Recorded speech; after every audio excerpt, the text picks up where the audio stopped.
जय गुरुदेवाय नमः। जय राधे श्याम की। आज हम आपको सुख सागर से 10वें स्कंद का 5वां अध्याय सुनाएंगे। श्री कृष्ण जन्मोत्सव।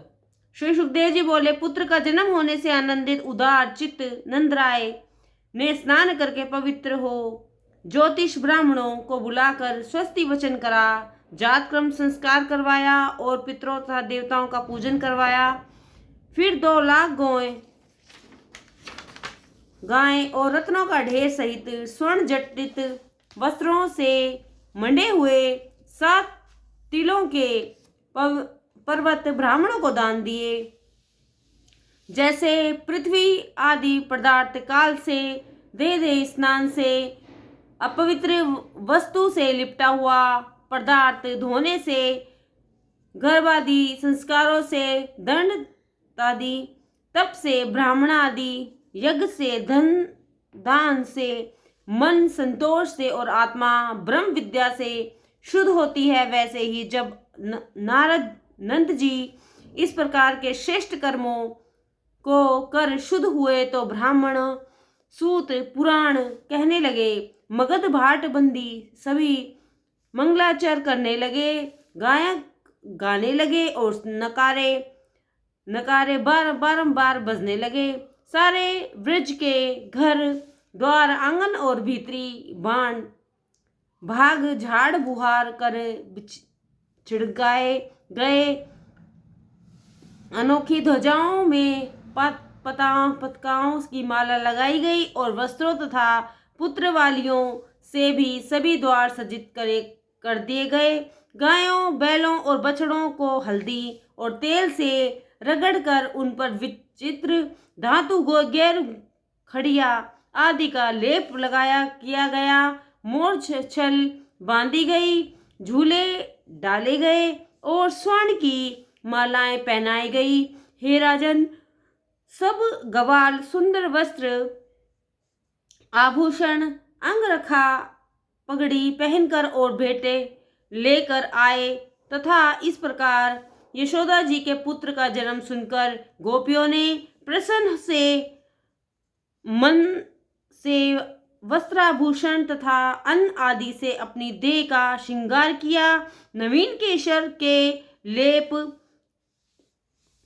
से शोभामान मुखबिंद पुट नितंब और चरायामान सतन वाली गोपियां भेंट लेकर शीघ्र ही नंद के घर पहुंची। उज्जवल मणियों से जड़ऊ कुंडित पहने हुए, हाथों में कड़क धारण किए हुए, विचित्र मालाएं पहने हुए गोपियां नंद जी के घर को जाती हुई शोभा देती थी, जिनकी चोटियों में मार्ग में फूल बरस रहे थे।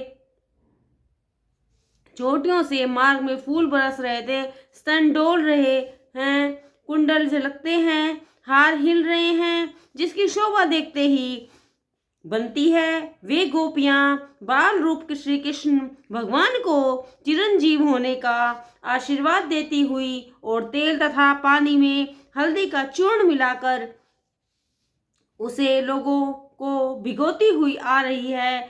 जगतपति श्री कृष्णचंद्र जी के ब्रज में पधारते हुए इस महोत्सव में विचित्र बाजे बजने लगे और ग्वालविंद प्रसन्न होकर परस्पर घी दूध और जल उलिश्ते या लेपन करते हुए माखन फेंकने लगे। उदार चित्त वाले नारद जी ने सूत मगध बंदीचन तथा और भी ऐसे लोगों को जो अपनी विद्या से ही जीविका कमाते वस्त्राभूषण गो और दान देन दिया।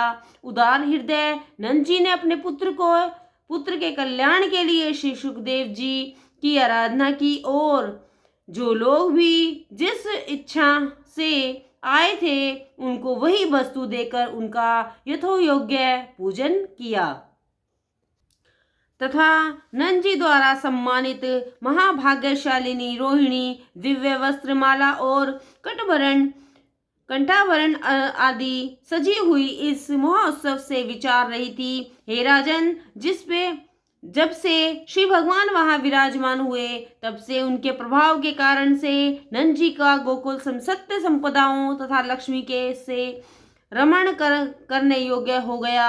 एक कुरु कुलदीपक एक बार गोकुल की रक्षा के लिए गोपों को आज्ञा देकर श्री नंद जी कंस को कर देने के लिए मथुरा में गए। तब अपने परम मित्र नंद जी को आया हुआ देखकर उनका कर चुकता हो जाने के पश्चात श्री सुखदेव जी उनके डेरे पर गए और जैसे प्राण को आया हुआ देखकर शरीर खड़ा हो जाता है, वैसे ही परम प्रिय मित्र वासुदेव जी को आता हुआ देखकर श्री नंद जी जल्दी में प्रेम आतुर उठे और प्रेम पूर्वक बाहें पसार कर उनसे भेंट करने लगे। हे राजन, स्वागत सत्कार पाकर सुख से बैठे हुए वासुदेव जी ने, जिनका मन अपने पुत्र में ही लगा था, आनंद पूर्वक नंद जी से कुशल प्रश्न किया और कहा, हे भाई, यह बड़ा ही अच्छा हुआ कि आप निसंतान तथा संतान की ओर से निराश थे। यहाँ बुढ़ापे में पुत्र उत्पन्न हुआ हो गया। आज आप मुझे इस प्रकार देखने में आ रहे हो मानो आपने इस संसार के चक्र में फिरते हुए पूर्व जन्म पा लिया हो। यह बड़ा ही मंगल हुआ, क्योंकि आपने प्रिय का दर्शन होना अत्यंत दुर्लभ है। जैसे जल प्रवाह के साथ बहते हुए तृण और काष्ठ आदि एक स्थान पर स्थिर नहीं रहते, वैसे ही विचित्र प्रबंध वाले संबंधियों का भी एक स्थान पर निवास नहीं रहता। विशेष जल तृण और लताओं से भरा पूरा पशुओं का हितकारी महावन, जहां आप अपने सुहृदों के साथ रहते हैं, वो निरोग तो हैं। हे बंधु, मेरा पुत्र बलराम जी अपनी माता के साथ तुम्हारे ब्रज में रहता है और तुम्ही को माता पिता रूप मानता है। उसका पालन तुम ही करते हो। वह प्रसन्न तो है। जिन पुरुषों के धर्म अर्थ और काम अपने संबंधियों के लिए ही भी वियोगी हो, वही सफल कहलाते हैं, और जिससे संबंधी कलेश पावे वह धर्म आदि किसी काम के नहीं है। नंद जी ने कहा, हाँ, तुम्हारे देवकी से उत्पन्न हुए बहुत से पुत्र कंस ने मार डाले और एक छोटी सी कन्या हुई थी, वह भी स्वर्ग चली गई।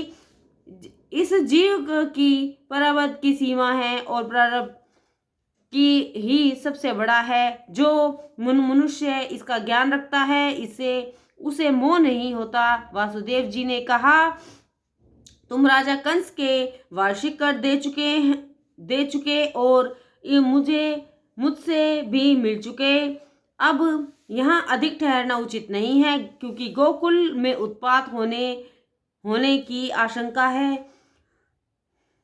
श्री सुखदेव जी बोले, श्री नंदराय जी, यह आदि गोप इस प्रकार वासुदेव जी के वाक्य सुनकर अपने बैलों और गाड़ियों को तैयार कर उनसे विदा मांगकर गोकुल चले गए।